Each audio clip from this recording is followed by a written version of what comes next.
Алматы технология экономикалық колледжі қазақ тілі мен әдебиеті сабағы. Сабақтың тақырыбы қазақ поэзиясының сұлу сарайы, Ілияс Жансүгіров. Күй поэмасы.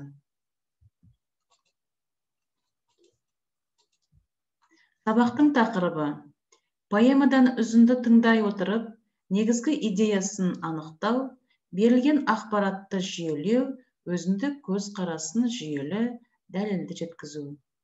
Поэмадағы күрделі сөздер мен терминдердің жасалу жолын анықтау. Сын есім сөздердің синонимдік қатарын табу. Ілияс Жансүгіров 1844 жылы 14 мамырда Жетісу губерниясының Қапал уезінің Ақсу болысында 4-ші ауылда дүниеге келген. 1920 жылы Ташкенттегі 2 жылдық мұғалімдік курсты бітіреді.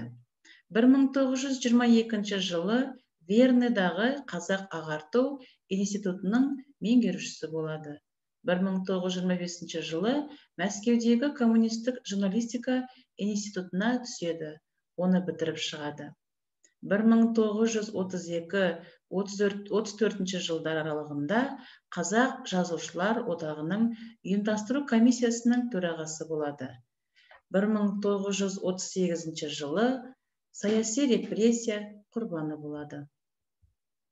Ілияс Жансүгіров қоғам қайраткері, драматург, ақын, педагог, жазушы, қазақ әдебиетінің негізін қалаушы.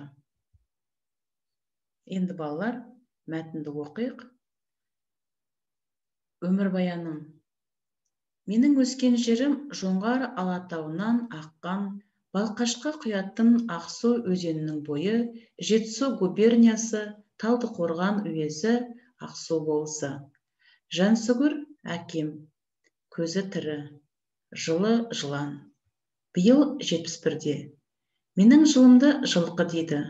Онысы 1894 жыл болады. Жазға қарай туыппын.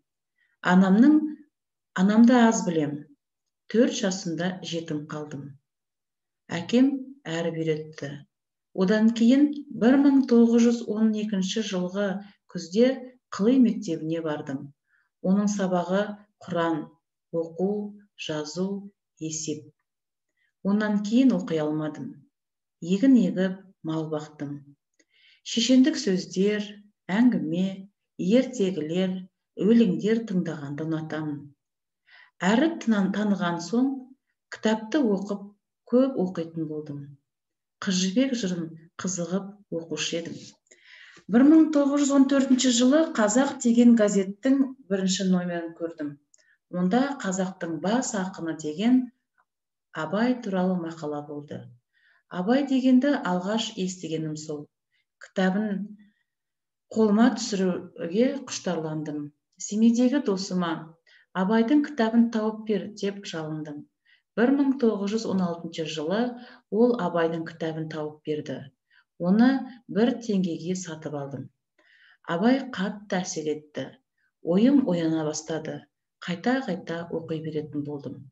Өзімде бір түрлі сергектік, сілкініс, жүрегімде жаңалық сездім. Жазуға талабым оянды. Келсе де, келмесе де, өмірді өлең қыла бастадым. Абайдың торында қалдым. Сол қыста бірталай ұсақ өлеңдер жаздым. Оның атын Балдырған қойдым. Тіпті Абайдың орыстан аударған мысалдарында өлең қылдым. Мәселен, Бұлбұл мен Есек деген өлеңнің бір кесегі әлі есімде.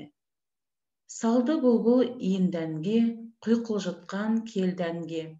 Тау менен тас мұңдалып, арғы мен салды бергәнге. Ағаш, тоғай қуанып, кетті ерітіп жердәнге. Жан-жануар таңырқап, тамсандырды елдәнге. 90 толғап қайырып, тоқтады бәрін әренге. Міне, Абаймен алғашқы танысқаным Абайдың маған еткен әсері, деп Ілияс Жансүгіров өзінің өмірбаянын жазған екен. Ал енді балалар, ақынның нені тыңдағанды ұнататынын тауып, кластер жазыңыз. Ілияс нені тыңдағанды ұнатты? Яғни балалар бағанағы мәтінді оқи отырып, осы кластерде берілген сұраққа жауап береміз.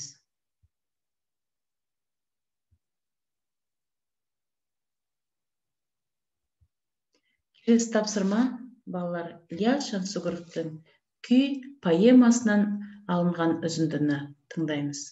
Поэманы тыңдау кезінде көз алдарыңызға кімнің бейнесі елестеді? Бірінші, поэмадан үзіндіні оқиық, ары қарай сұрақтарға жауап береміз. Қобызшы Молықбай шал Матайдағы, Матайда кенже Тұңғат Сақайдағы, қазақта қобызшының қалғаны сол, жорға еді маймаңдаған бақайдағы. Жар қабақ, сидақ арсақай, сар шұбар шал, жарықшақ үні тозған, таңсыған шал. Іріңдеп екі көзін қолдырілдеп, аузынан азу тісін аршыған шал. Еңкейіп, екіндідей күні түскен, жұқарып, нашарланып, күні күйе кеткен. Қобызшы ол ақ көбікті аңыратқан, боздатып, боз інгенді күңіреткен. Қобызшы ол көк көбікті күрілдеткен, дүлдүлін ер әлінің дүрілдеткен. Онсан мен орман беттің айырылғанын, жыласқан ноғай қазақ күйін шерткен. Қобызшы ол қорам жанның күйін тартқан, зарлы қыр қиялын қиындатқан. Қалыпты қолда қоңыр көне қобыз, о баста сырмайлатқан, күміс шапқан. Балалар, поэма үзінді бойынша төмендегі тапсырмаларды орындайық. Поэмадан берілген үзіндіні оқи отырып, балалар, үш сөз тіркесті, үш тіректі сөзді анықтаңыз. Екінші, адам. Үзінді кейіпкері кім? Сандар. Үзіндіде қандай тікеулер аталған? Санамалап анықтаңыздар. Әрекет. Күйшінің күй тарту шеберлігін әңгімелеңіздер. Дыбыс.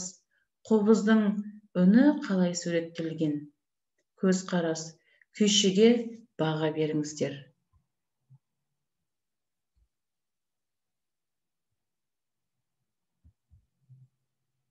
Балалар, үйден осы бақылау сұрақтарға жауап береміз.